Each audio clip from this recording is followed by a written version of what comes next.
기후위기와 그린 뉴딜을 펀하고 쿨하고 섹시하게 소개합니다. 그것이 그린 뉴딜 핫라인이니까. 그린 뉴딜 핫라인.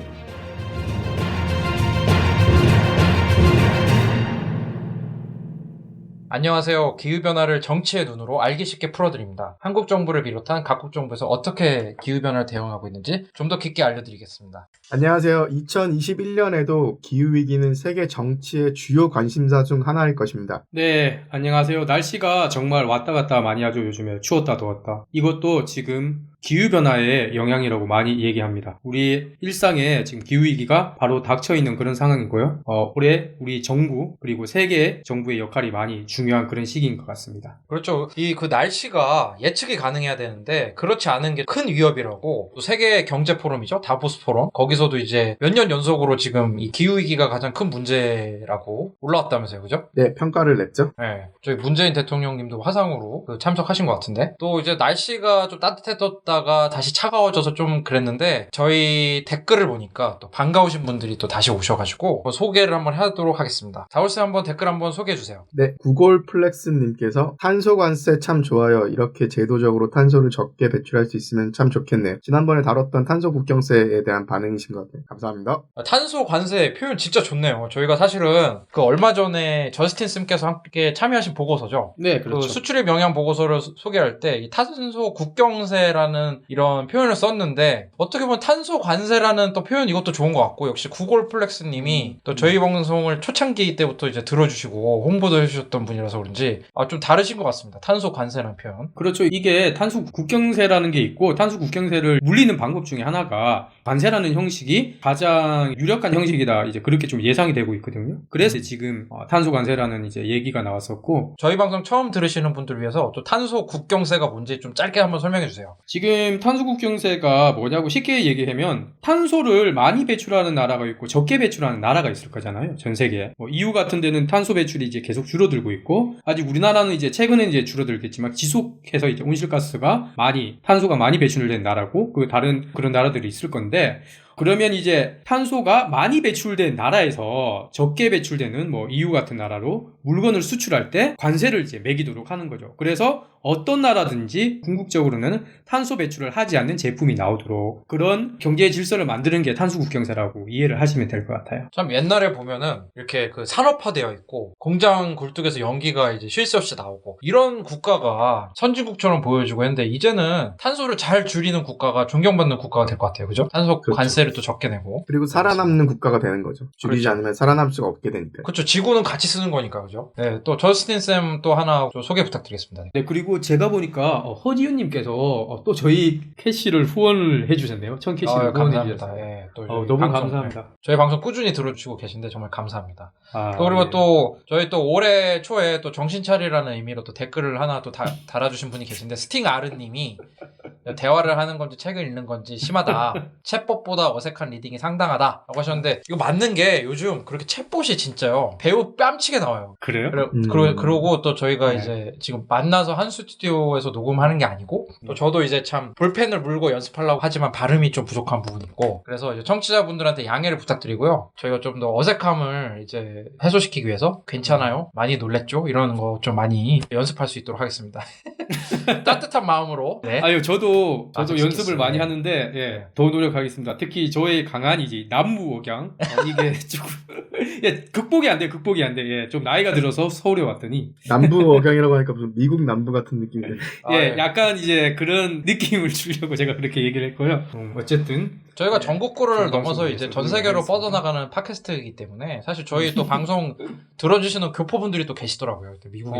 감사합니다. 하여튼. 그래요? 네. 이게 억양이 있으면 한 언어에서 다른 언어로도 넘어가는 것 같더라고요. 제가 예전에 캐나다에서 환경마트에서 봉사할 때 한국의 경상도에서 오신 형님이 한 분 계셨는데 네. 영어를 하셨거든요. 근데 예. 경상도 억양이 나오는 거예요.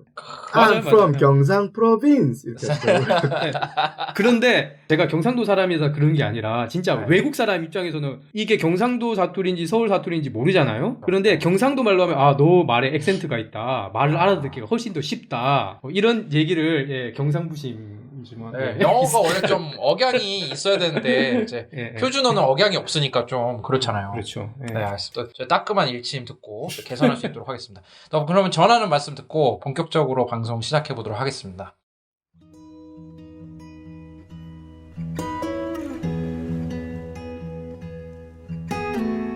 이 방송은 여러분의 소중한 후원으로 만들어집니다.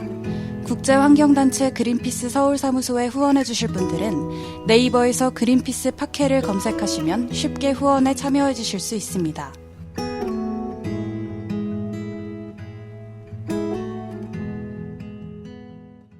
네, 올해 연초부터 가장 주목받는 인물인 것 같아요. 여러 해프닝 끝에 바이든 미국 대통령이 취임을 했거든요. 저희가 또 이분 안 볼 수가 없죠. 대통령이 취임한 지 지금 그래도 한 열흘 이상 지난 것 같은데, 좀 어떤 그렇죠, 점들이 좀 바뀌고 있는지. 트럼프 전 미국 대통령이 아주 큰 배반을 했던, 국제사회에서 큰 배반을 했던 거를 좀 복귀시키려고 노력을 했던 것 같아요. 그죠? 네, 그렇죠. 취임식 이후에 중요한 결정들을 만들어냈는데 그 부분은 저스틴 쌤이 다뤄주실 것 같고, 저는 소개를 먼저 드리고 싶어요. 보통 인사가 만사라고 어떤 특정한 정부가 출범했을 때 결국 어떤 사람들이 주요 포지션에 앉느냐가 그 정부가 가고자 하는 방향과 어디에 우선순위를 두고 있는지를 보여준다고 생각을 하거든요. 작년 말에 이제 바이든 행정부에서 자신들이 새 정부를 출범하게 되면 누가 이 기후위기 문제를 다루게 될 것인지 클라이밋 팀, 기후팀이라는 명명을 하면서 그 멤버들을 소개한 적이 있어요. 그리고 아니나 다를까 취임식 이후에도 이 멤버들이 주축이 돼서 여러 가지 변화들을 이끌고 있는데 그 멤버들을 좀 소개해드릴까 해요. 많이 뉴스에서도 보셨겠지만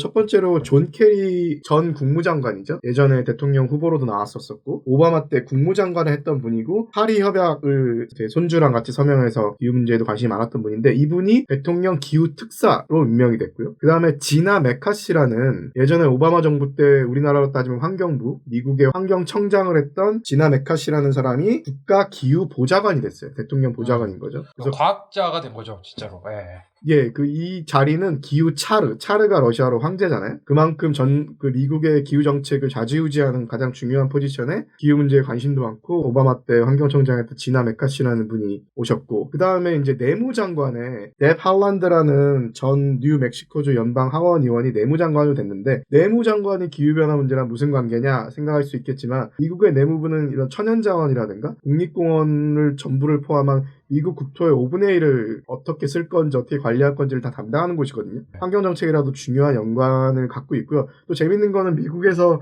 기후위기에 정치권이 관심을 가져가야 된 것 중에 하나가 선라이즈 무브먼트라고 선라이즈 운동을 통해서 훨씬 더 적극적이고 진보적인 기후위기 대응을 요구하는 그룹이 있었는데 이 그룹이랑 민주당내 진보적인 계파에서 바이든 정부 출범 이후에 기후위기에 제대로 대응할 수 있으려면 이런 사람들을 바이든 내각에 선임해야겠다 라면서 한 36명의 리스트를 제안한 적이 있는데 그 중에 이 뎁 할란드라는 내무장관도 한 명이었어요. 이분은 또 원주민계 여성분이시거든요. 그래서 미국 역사에서도 상당히 상징적인 분이 이번에 내무장관이 됐다. 이분도 이제 매우 핵심 멤버고요. 저 이분이 내무장관 됐다는 게 제가 좀 독특한 게 진짜 그 미국의 서부 시대 때 골드러시 얘기가 있잖아요.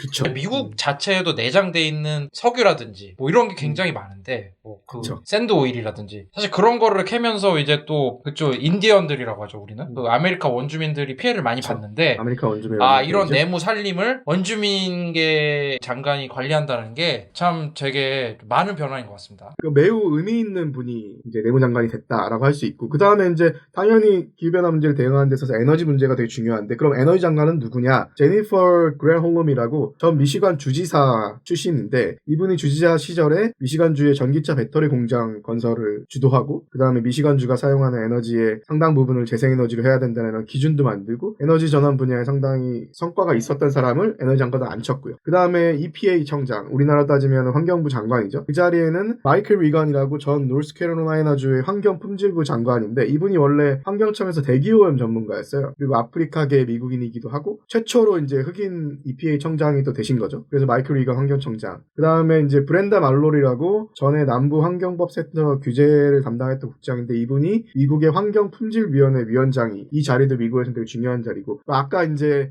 국가기후보좌관으로 지나 메카시가 됐다고 했잖아요. 그 사람 바로 밑에서 부보좌관으로 일하게 되는 알리 자이디라는 전 뉴욕주의 에너지 환경부 장관이 이 부보좌관 자리에 임명이 됐거든요. 이분은 또 파키스탄 출신이세요.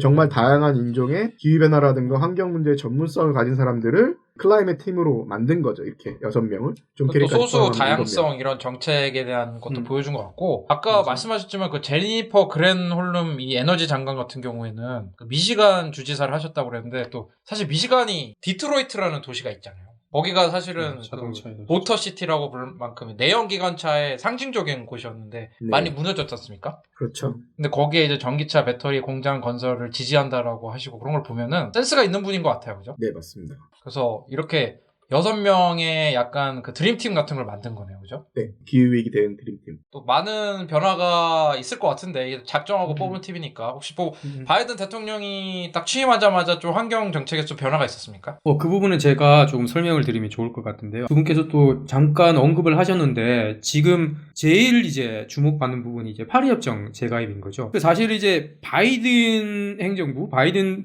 대통령이 이번에 당선이 됐지만 당선되기 전에 그린피스를 포함을 해서 많은 환경단체들이 그 점수를 매겼잖아요. 그 대선 후보에 대한 점수를 매겼을 때 네. 그렇게 높지가 않았어요. 아주 앰비셔스가 한 게 아니다. 그래서 과연 바이든이 정말 열심히 할까? 이제 당선되기 전에는 좀 그런 의구심도 솔직히 있었긴 한 게 사실이죠. 그런데 실제로 이제 바이든이 이제 인수위가 될 때부터 4가지 프라이어리티 가장 우선순위 중에 기후위기를 넣었었고 그 지금 다울쌤이 보여준 것처럼 인선부터 상당한 이제 메시지를 보여주고 있는데 실제로도 이제 그런 행동을 하고 있어요. 그래서 그런 게 어떤 것이냐 제가 한번 봤더니 일단 첫 번째로는 파리협정에 이제 재가입을 했다는 거. 파리 협정이 여러 번 들은 거지만 혹시 뭔지 다시 한번 설명해 줄 수 있으실까요? 우리 지금 인류가 기후위기로 인해서 이제 위협을 받고 있다는 것을 이제 전 세계가 인식을 하고 그래서 지구의 온도를 2도 이내로 낮추고 최대한 1.5도 선에는 유지하도록 노력한다. 이렇게 이제 협정을 하고 약속을 한 거. 그래서 기후위기에 공동으로 대응을 하겠다고 한 협정이 바로 파리 기후협약이죠. 그런데 이제 트럼프 대통령이 당선이 되고 나서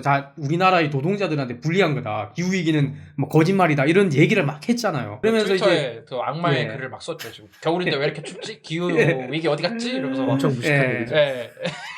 무식한 얘기지만 그것도 네. 저는 뭐 다 전략이라고 생각이 들고 네, 그쵸. 어쨌든 그래서 이제 2019년에 트럼프가 뭐 탈퇴하겠다고 얘기를 하고 작년에 이제 탈퇴 효력이 발생했잖아요. 작년 11월에. 네. 그런데 이제 이거를 바이든이 취임하자마자 바로 가입을 할 것이라고 공약에 있었어요. 근데 실제 취임하는 바로 그날 대통령이 이제 미국 대통령이 행정명령이란 걸 할 수가 있거든요. 뭐 법으로 뭔가를 이제 바로 제정을 하고 진행을 하면 또 시간이 많이 걸리잖아요. 그럼 네. 그런 제도를 자기 임기 내에는 무조건 할 수가 있도록 하는 게 행정명령인데 행정명령 뭐 17개 정도 이 정도 했다고 하는데 그 가운데 처음으로 했던 것 중에 하나가 바로 이제 파리 기후협약 재가입이라고 합니다. 그래서 국제사회에서 기후위기를 다시 한 번 더 대응을 하겠다. 미국이 돌아왔다. 리더십을 보여주겠다. 그런 이제 상징적인 의미로 볼 수가 있을 것 같고요. 공약을 지킨 거잖아요. 그죠? 파리 협약 그렇죠. 다시 돌아가겠다는. 네네네, 맞습니다. 그 공약 문제는 뭐 더 계속 할 얘기들이 많은데 뭐 일단 다른 얘기들 좀 해보면 두 번째로 좀 제가 좀 관심을 가졌던 게 이제 캐나다하고 이제 원유 수송 사업이 있었어요. 그 키스톤 파이프라인이라고 이게 오바마 정부 때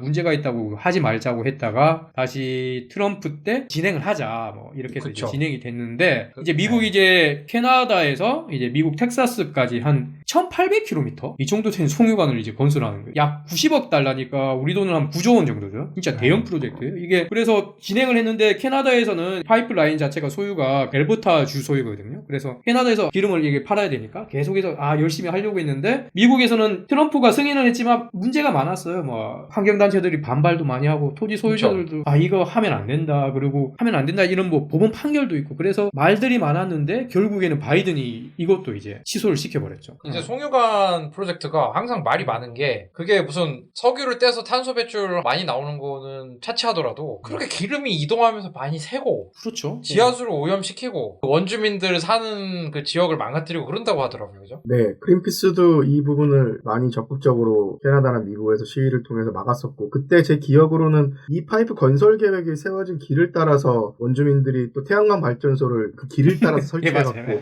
그런 네. 비폭력 평화 시위도 했던 걸로 기억이 나요. 이게 왜 제가 또 이 얘기를 하냐면 결국에는 이제 미국 내에 있는 사업 자체만 바이든이 이제 취소를 한다라거나 이거는 뭐 대통령이니까 충분히 할 수 있지 그렇게 우리가 생각을 할 수 있잖아요. 그런데 이 부분은 이제 국가 간에 이제 문제가 걸려 있는 부분임에도 불구하고 바이든이 취소를 바로 시켰다는 건 기후위기에 대해서 어떤 인식을 가지고 있는지, 화석연료에 대해서 어떤 인식을 가지고 있는지를 잘 보여주는 거라고 생각이 들어요. 사실 캐나다도 뭐 기후위기에 대해서 열심히 대응을 한다라고 얘기를 하지만 이때는 트루도 총리가 유감이라고까지 그렇게 얘기를 했거든요. 기후변화에 대해 싸우는 것은 환영하지만 키스톤 사업을 취소한 것은 실망스럽다. 사실 조금 모순적인 거잖아요. 어쨌든 그렇죠. 화석연료를 줄여나가야 되는 것이고 석유도 이제 줄여나가야 되는 것이고, 그런데 이런 파이프라인 사업을 진행하는 것 자체가 말이 안 되는 건데, 그걸 뭐 정부 차원에서는 다른 문제가 있겠지만 지지하는 입장을 보였다는 것이 우리가 봤을 때는 좀 그렇죠. 하지만 국가 간의 이슈가 됨에도 불구하고 바이든이 밀어붙였다는 것은 그만큼 외교적으로 어떤 기후위기에 관한 입장을 가지고 있는 것이, 공약이 결코 립서비스가 아니라는 걸 그걸 보여주는 것 같고. 트루도 총리 같은 경우는 사실은 트럼프 대통령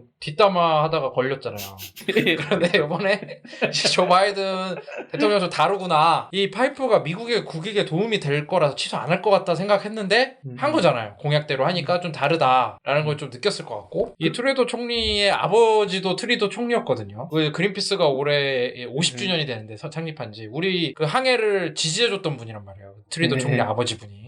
근데 참 이런 환경 정책에서는 저희가 좀 실망스럽습니다. 그래서 저는 그런데 이거를 보면서 이번에 미국과 다른 나라의 좀 차이점 이런 데 대해서 좀 생각을 하게 됐어요. 그러니까 우리도 탄소 중립을 선언을 하고 이런 가운데서도 해외 이제 석탄 투자라든가 이런 문제들이 아직도 매듭이 안 된 부분들이 있잖아요. 그런데 이 조 바이든은 당선되자마자 그런 모든 것들을 밀고 나가고 있는 거잖아요, 실제로. 이거 이외에도 연방기관의 모든 관용차를 이제 전기차로 바꾸겠다고 선언을 했고, 해상 풍력을 2배 늘리고 석유나 가스도 이제 시출을 중단을 하겠다는 건데, 결국에는 이제 기후위기에 대응하는 것도 있지만 이런 이제 방향으로, 재생에너지 방향으로 가고 기후위기에 대응하는 산업으로 가는 데 있어서 과연 석유나 가스 시출을 계속하는 것이 국익에 도움이 되는 것인가, 그런 부분에 대한 이제 고민도 있었다고 좀 판단이 들어요. 그래서 이 에너지 전환이 되고 있는 사회에서 더 이상 자초자산이 될 수 있는, 가치가 없어질 수가 있잖아요. 더 이상 화석연료가 사용되지 않는 세상이 된다면, 그럼 다 버려질 그런 자산들을 가지고 있는 것이 국익에 도움이 될 것인가, 그런 판단도 조금 했다고 저는 생각이 듭니다. 정말 공감 가는 얘기고요. 동시에 미국의 그럼 정치 지도자들이 왜 그런 판단을 내릴 수 있었냐면, 그만큼 또 시민들과 유권자들이 지속적으로 요구해오고 그 운동이 커져서 정치 지도자들이 그렇게 반응할 수밖에 없었다고 생각을 하고요. 그 다음에 또 들으시는 분들이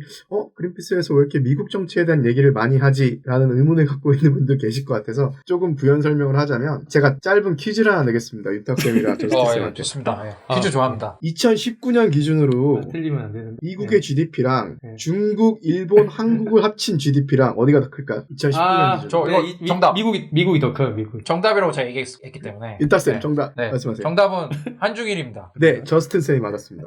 제가 일부러 온 거예요. 일부러. 알고 있습니다. 우리가 미국이 세계 제1의 경제대국이라는 걸 알고 있지만 어느 정도로 크냐면 중국, 일본, 한국을 다 합쳐도 미국의 GDP가 더 크거든요. 그만큼 전 세계 경제에 미치는 영향과 온실가스에 미치는 영향이 큰 거죠. 물론 지금은 온실가스 배출량으로 따지면 중국이 미국을 앞지른 지가 오래됐죠.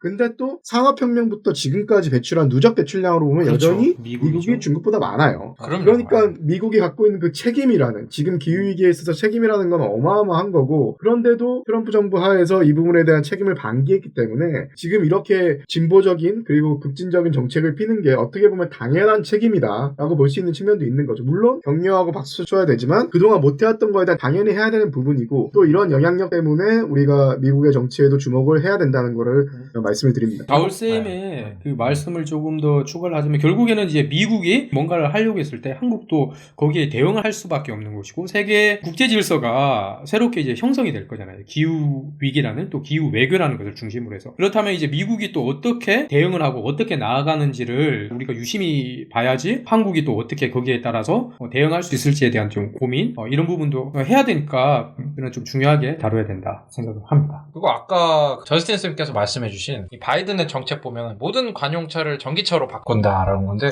이게 미국의 관용차라는 게 양이 어마어마할 거거든요. 미드 같은 거 보면, CSI 같은 거 보면 관용차 막 삐까번쩍 하지 않습니까? 그런 걸 다 전기차로 바꾼다는 거잖아요. 근데 또 이게 그냥 바꾸는 게 아니라 미국에서 생산된 전기차로 바꾼다는 거잖아요. 그래서 미국 바이든의 정책을 보면 바이 아메리카라고 하잖아요. 미국산을 사라. 결국에는 이제 전기차로 바뀐다고 했을 때 처음에는 이제 그러면 현대차도 뭐 주식이 올라가나 이런 관심도 가졌지만, 사실 사실 제 기억으로는 전기차의 50% 정도 부품이 미국산이 들어가야지 미국 정부에서 이제 지원을 해줘요. 그래서 미국의 제조업을 키우겠다 이런 계획이 있는 것이고, 그리고 바이든의 공약을 보면 중국에 대한 언급이 되게 많거든요. 그래서 중국과의 불공정한 무역을 개선한다는 뭐 이런 얘기 많이 하고, 중국에 대한 견제는 뭐 계속 있을 것 같고요. 결국에는 자국 산업을 보호하는 식으로 진행이 된다. 그 부분은 이제 우리가 뭐 알고는 있어야 될 것 같고, 또 한 가지 흥미로운 사실은 지금 바이든이 모든 관용차를 전기차로 바꾼다고 이렇게 얘기하고 인센티브 제도 등을 도입하겠다고 얘기한 바로 다음 GM이 2035년부터는 전기차만 생산을 하겠다고 선언을 했어요. 그 지금 전기차를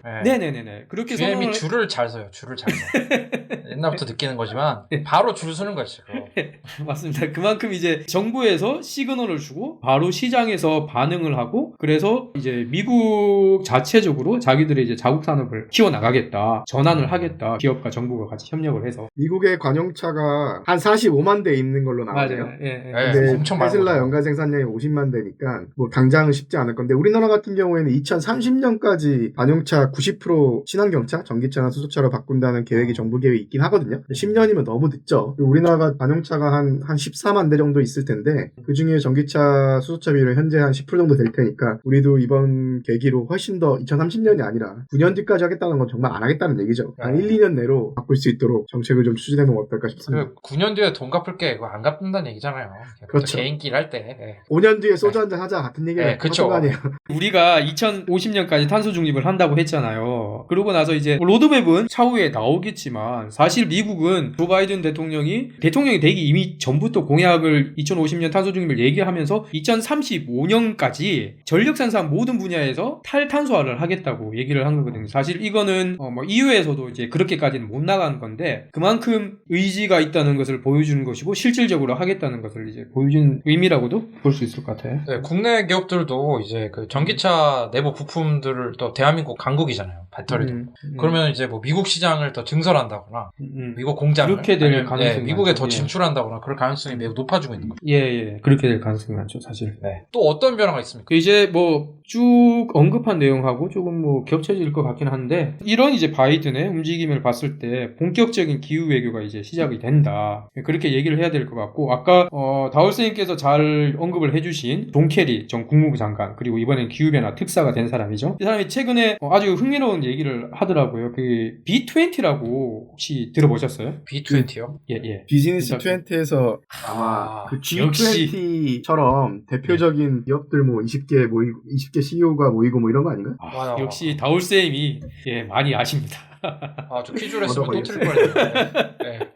윤탁쌤이 컨셉이라는 거를 청취자분들께서 잘 알아주시면 배워야죠. 좋을 것 같고, 이제 이 B20 회의를 하는데 최근에 이걸 했어요. 그때 이제 존 캐리가 석탄 발전이 지금보다 5배는 빠르게 퇴출돼야 되고, 산림을 5배 조성해야 되고 더, 그리고 재생에너지는 6배, 전기차는 22배 더 빨라져야 된다고 얘기를 했어요. 지금 2050 탄소 중립을 하는데 제대로 한 나라가 없다는 거다. 그렇기 때문에 지금보다 훨씬 더 빨리 해야 된다, 이런 얘기를 하고, 그 앞으로 이제 취임 100일 되는 게 딱 제가 계산을 해보니까 4월 30일이에요. 근데 4월 22일이 지구의 날이거든요. 이때 바이든 행정부에서 기후정상회의를 한다고 해요. 전 세계 온실가스 배출에 책임이 큰 나라. 아마 우리나라도 초대된 걸로 제가 알고 있고요. 또 미중 간에 또 이런 기후 외교전을 또 보는 것도 좀 재밌을 것 같네요. 네, 그 부분에서 너무 싸우지 않았으면 좋겠는데. 네. 아무래도 지금 헤게모니가 제가 얼마 전에 뉴스를 보니까 그 재생가능 에너지 관련한 빨리 성장하는 기업 10곳 중에 거의 9곳이 중국 기업이다. 근데 그거는 다른 분야 봐도 중국이 갖고 있는 영향이 워낙 크니까. 네. 그게 왜 그러냐면, 일단 뭐 영향력도 크고 수출도 많이 하긴 했어요. 그런데 그 중국 시장 자체가 워낙 커요. 내수 시장이 크니까.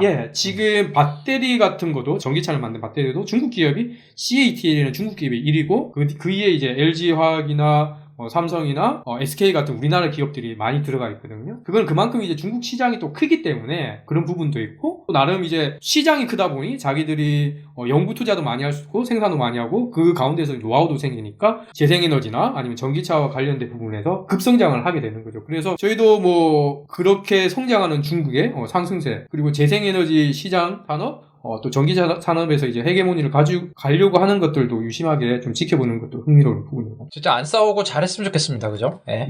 그렇죠. 그래가지고 지금은 약속을 또 차곡차곡 잘 지키고 있네요. 진짜 캐나다 총리가 실망한 것처럼. 그래가지고 그렇죠. 또 저희가 2020 원더키디라고 또 이제 한때 전설적인 코너였죠. 저희 지금 2020 원더키디라는 그 만화가 2020년 끝났잖아요. 제법 이제 살았다는 느낌 드는 게 벌써 2021년이잖아요. 그 만화가 나온 게.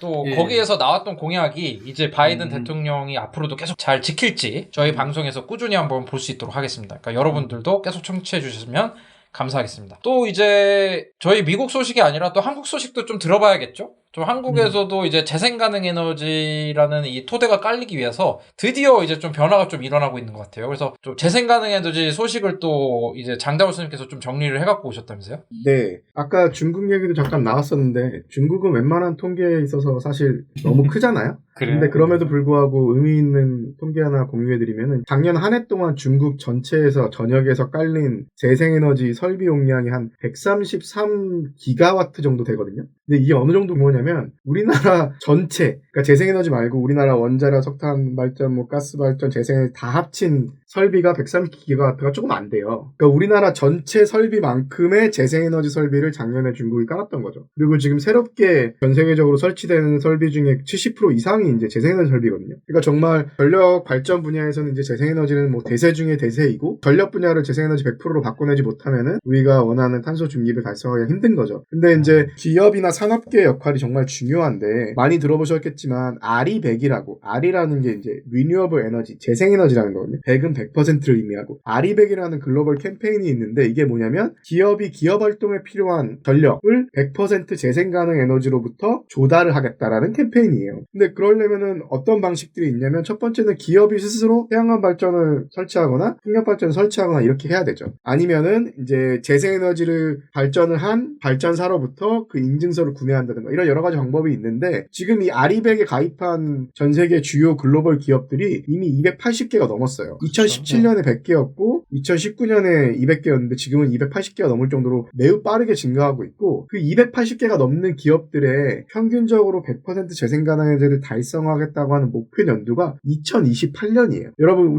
우리나라가 2030년까지 재생에너지 목표가 20%거든요. 왜 이렇게 적어요? 지금 재생에너지 비중이 꼴찌고 훨씬 더 많이 해야 되는데 여전히 목표가 상당히 부족한 부분이 있죠. 근데 우리나라 20% 달성하기도 전에 한 140개 기업들이 재생에너지 100%를 달성한다는 게 지금 기업계의 산업계의 목표인 거예요. 인간이 확실히 빠르네요. 그죠? 더 잘하고 이게 그 잘하는 것과 동시에 문제가 되는 게 그러니까 국가가 문제라는 거죠. 왜냐하면 기업은 이렇게 해서 확장을 하는 거죠. 그 RE100을 하려면 재생에너지 100%를 해야 되는데 동시에 협력업체들한테 RE100을 하도록 100% 재생에너지로 만들도록 이제 요구를 해나가는 거예요. 그렇죠. 기업들은 다 그럼 점점 더 다 100% 재생에너지를 해야 되는데 국가에서 그만큼 지원을 해줘야 되잖아요. 재생에너지를 사용을 할 수 있도록. 그러면 재생에너지로 발전이 되는 전기가 이제 많아져야 되는데 일본 같은 경우에 소니가 그래서 만약에 재생에너지 발전이 이렇게 적으면 우리는 협력사와 고객사와의 약속을 지키기 위해서 이 나라를 떠나야 될 수도 있다라는 그런 얘기를 하고 있어요. 저도 궁금한 게 그 애플 같은 경우 유명하잖아요. 그 자기들한테 부품을 납품하려면 이 납품된 부품이 100% 재생가능 에너지를 그렇죠. 통해서 생산해야 된다 이런 거를 많이 얘기를 하는데 애플카를 막 우리나라랑 만든다라는 얘기가 나오길래 어떻게 되나 막 이것도 많이 궁금한 것 같아요.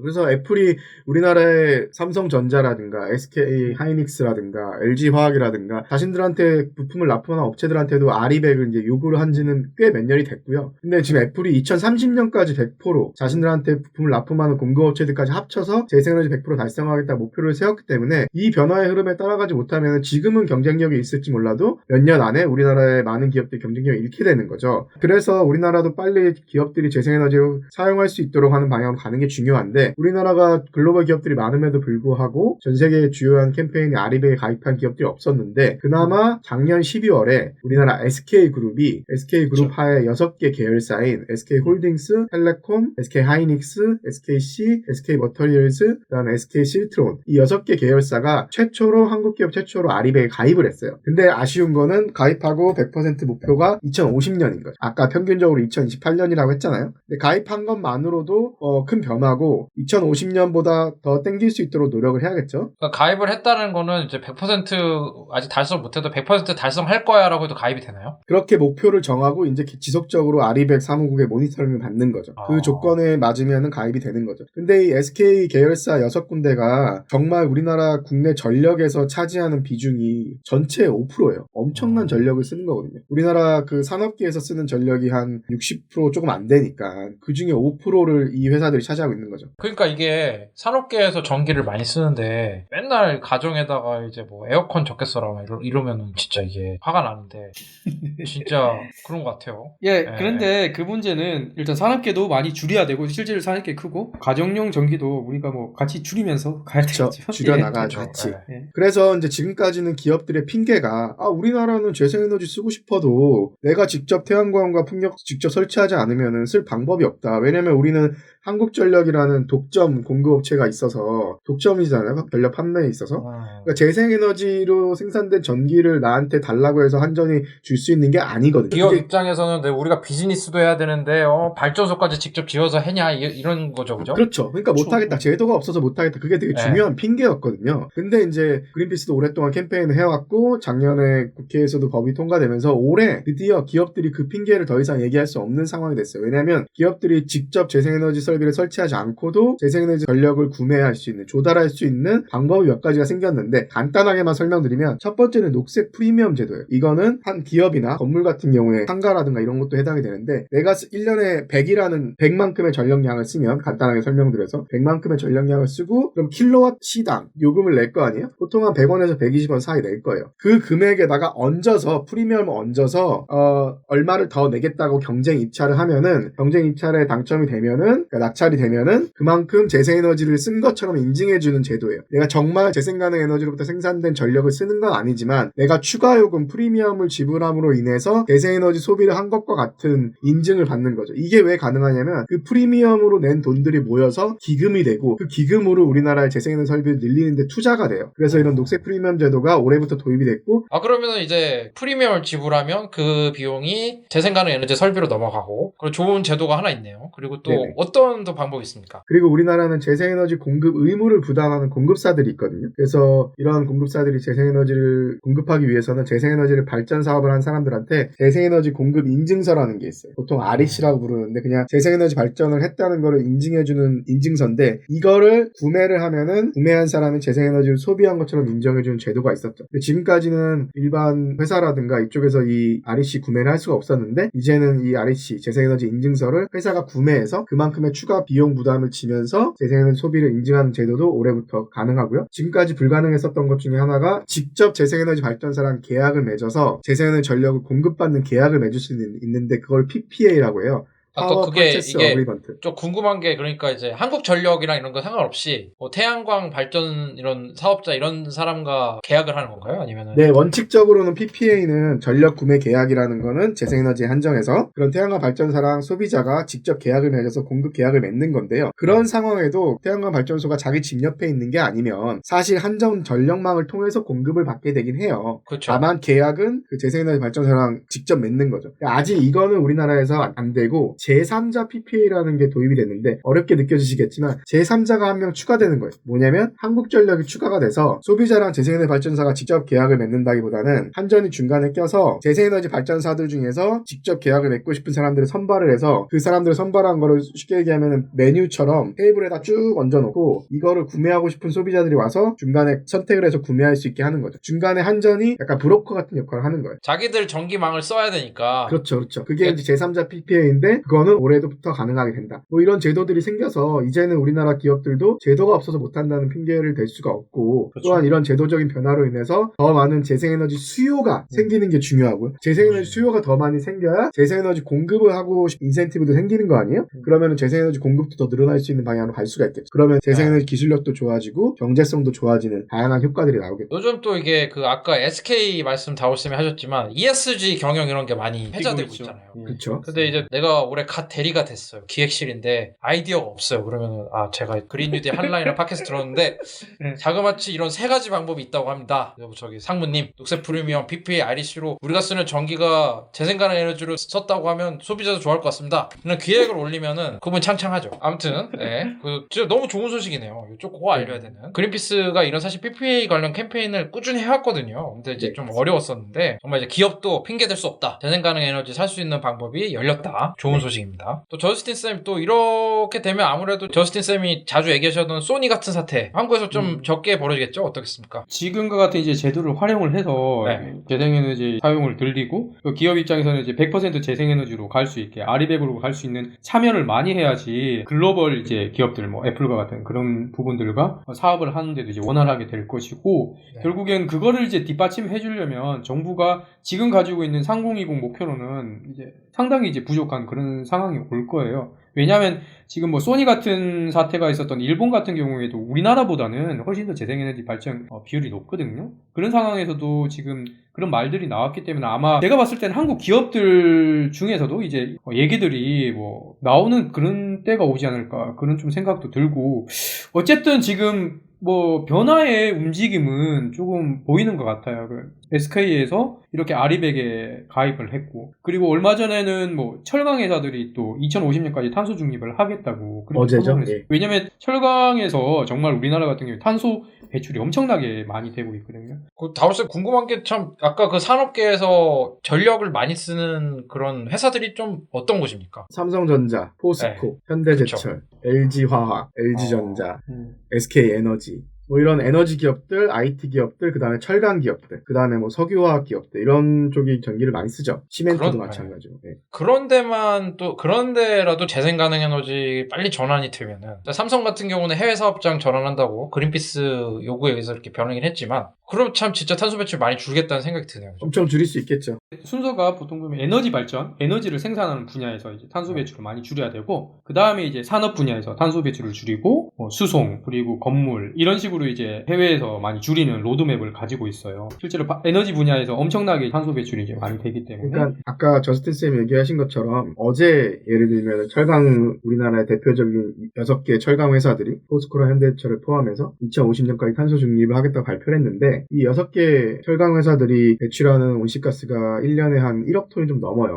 근데 우리나라가 7억 톤 배출하잖아요. 7분의 1을 이 철강 산업이 다 배출하는 거예요. 그 얘기는 우리나라 전기를 만들어내는 발전 쪽에서 재생에너지 100%를 만들어서 온실가스가 하나도 안 나온다 하더라도 그렇죠. 산업계에서 철강 산업만 하더라도 1억 톤이 나온다는 거예요. 그럼 이제 뭐 석유화학 산업, 시멘트 산업, 그다음에 저스트 쌤 얘기한 수송 쪽에 우리나라에 있는 2,400만 대의 지금 내연기관 차들 이런 것들도 바꿔야 되는 거죠. 그래서 가장 먼저가 발전 부분이 지금 대안이 너무나 명확하고 싸고 현실적인 대안이 있으니까 발전 부분부터 최대한 빨리 바꾸고 그러면서 동시에 수송 분야, 산업 분야도 새로운 기술을 개발하고 공정을 전환시켜서 온실가스 배출을 줄이는 방향으로 가야 되죠. 그래서 맞아요. 철강 산업이 지금이라도 늦었지만 2050년까지 이 1억 톤 정도 해당되는 회사들이 2050년까지 탄소 중립 즉 온실가스 배출하지 않겠다고 가는 거는 바람직하긴 한데 한편으로는 좀 진짜 아쉬운 게 이 사람들의 대안으로 얘기하는 게 수송하는 제철이라 그래서 온실가스 배출하지 않는 이런 특별한 기술이 있거든요. 그거를 열심히 개발하겠다가 목표예요. 근데 똑같은 얘기를 2009년에도 했거든요. 그러니까 지난 11년 동안 뭐 했냐는 거죠. 그래서 이번에 발표하고 선언한 것도 좋지만 정말 실제로 보여줘야 된다. 그러니까 예를 들면은 내년부터 올해 대비해서 내년부터라도 철강 산업계에서 온실가스 배출을 조금이라도 줄이는 실질적인 변화를 보여주지 않으면 또 공허한 선언에만 그칠 수가 있다. 그래서 그린피스도